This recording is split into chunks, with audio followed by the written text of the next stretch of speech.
Today's been quite the wild ride, hasn't it? Between Pokémon Brilliant Diamond and Shining Pearl and Pokémon Legends Arceus, I am really excited for the future of Pokémon. But between those two games, I would say I'm actually a little more excited for Pokémon Legends. I guess because with the Diamond and Pearl remakes, we kind of know what to expect now. Of course, they could pull off some surprises, but hearing that they're going for a faithful remake and now actually seeing the gameplay and the Sinnoh region looking like a one-to-one recreation, I guess it just feels like you know what's coming if you've already played Diamond and Pearl way back in the day.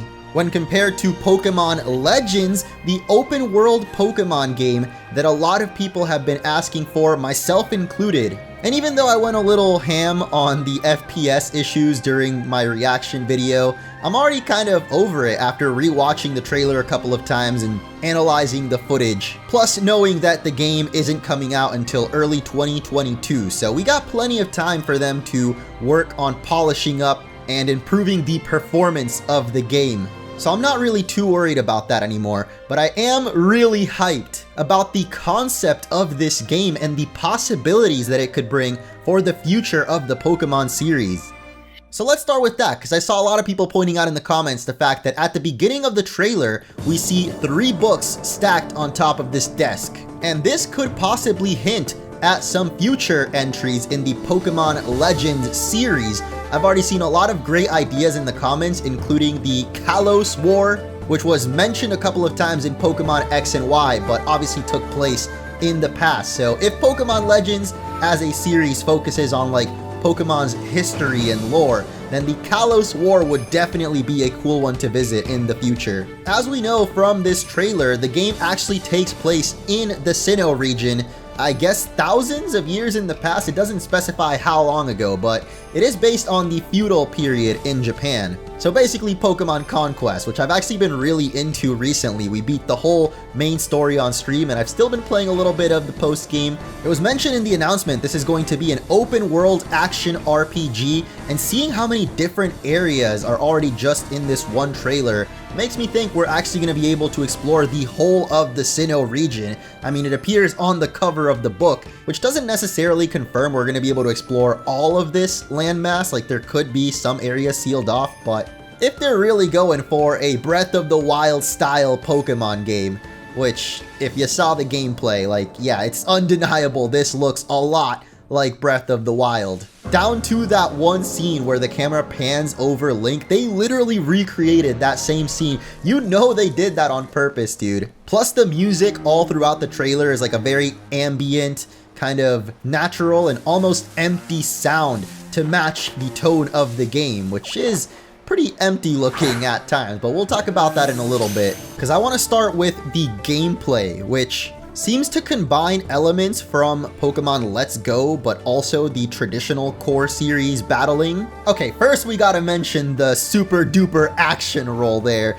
which I don't know if it actually has any function in the game other than looking cool and maybe sneaking up on some Pokemon that might want to run away or something. And then crouches to whip out the Pokeball, sneaking up on the unsuspecting Shinx. No need to engage in a battle, but immediately after we see Lucas taking on what looks like a blue Rhyhorn. I've actually seen a couple of people talking about why this Rhyhorn might be blue.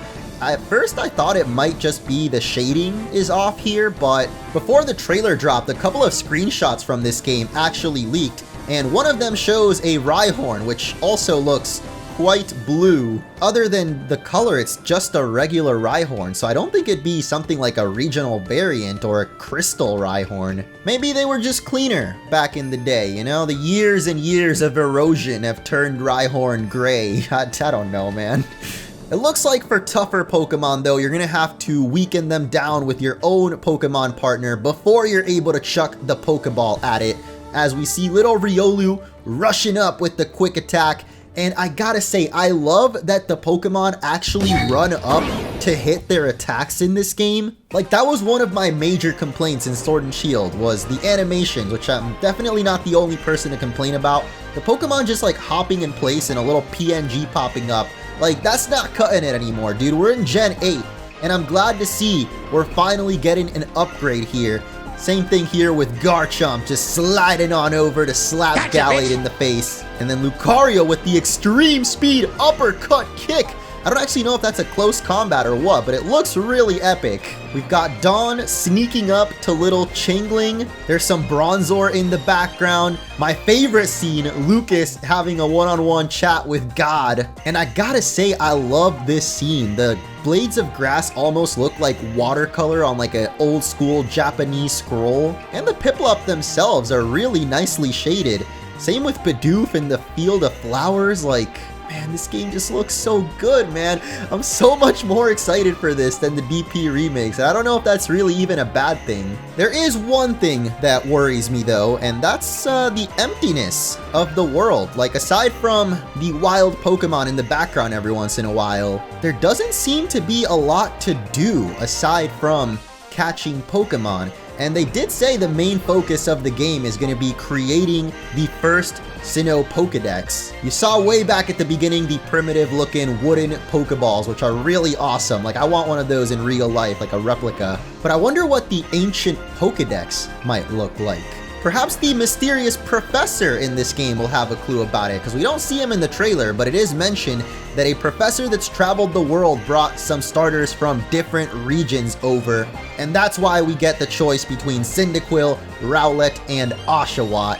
Thank goodness they brought back Cyndaquil's flames. Like, I was so tired of seeing Cyndaquil in the 3D games. It just looks so sad without its fire, and now it's finally got it back. Rowlet looking as cute as ever, and you know I got a soft spot for Oshawott, so I actually don't know who I'm gonna pick this time around. But at least in this first footage, the towns, fields, and pretty much everything is barren and empty aside from Pokemon. There's not a single other soul in sight, as in like any other human souls at least, because I'm sure Pokemon have souls, right? The only other clue we have to what we're actually going to be doing in the game is the title having Arceus in it. Like, we're going to be figuring out the legend of Arceus or why he's in the title. Like, I have no idea.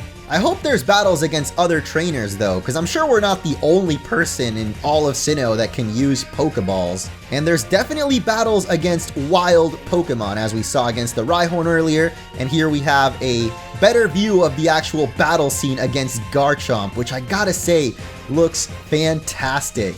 Like, I've been replaying this scene specifically over and over, because I love the way the Pokemon, like, taunt each other, saying, "Come at me, bruh." And I booted up Sword and Shield just to see if the same interactions happen, and I swear the battle was going for like a good minute before Garchomp finally did something other than just stand there bobbing up and down like a dummy. But even aside from that, when Gallade actually goes for his slash attack, you see Dawn put her hand out commanding Gallade to attack, and then he actually runs up and slashes Garchomp right in the face. And that's just something I've been wanting to see since Pokemon went 3D. Or I guess more specifically in Sword and Shield being on the Switch. Like, I thought they would improve on the animations a bit.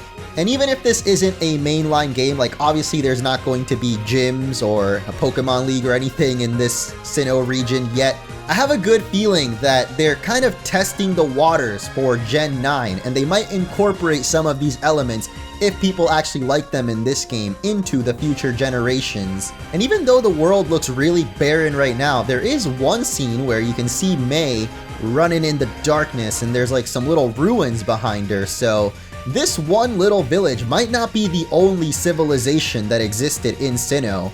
And the final product could be drastically different. Like, I'm really hoping there's at least some trainers or characters to interact with. Maybe they give you side quests to catch a certain Pokemon for them, or go find an item like on top of a cliff, or I don't know. There could even be other villages with warlords trying to take over the region with their own Pokemon. You've got to battle them. Like, there's a lot of possibilities aside from just what was shown, which is a very, very empty world. And we can actually see some of those possibilities fulfilled in the leaks that I was talking about earlier. These are 100% real, and they came out a couple of hours before the trailer dropped. And aside from the blue Rhyhorn, you can see there's actually boss battles out in the field. Again, totally not something they took from Breath of the Wild. I can't even tell what Pokemon that is. Like, if you guys know, tell me in the comments. I kind of see Farfetch's face somewhere in there, but there's also some kind of menu, but because it's in Chinese, I can't really tell what it says, but I'm assuming it's either for rolling or throwing the Pokeball, maybe crouching actually.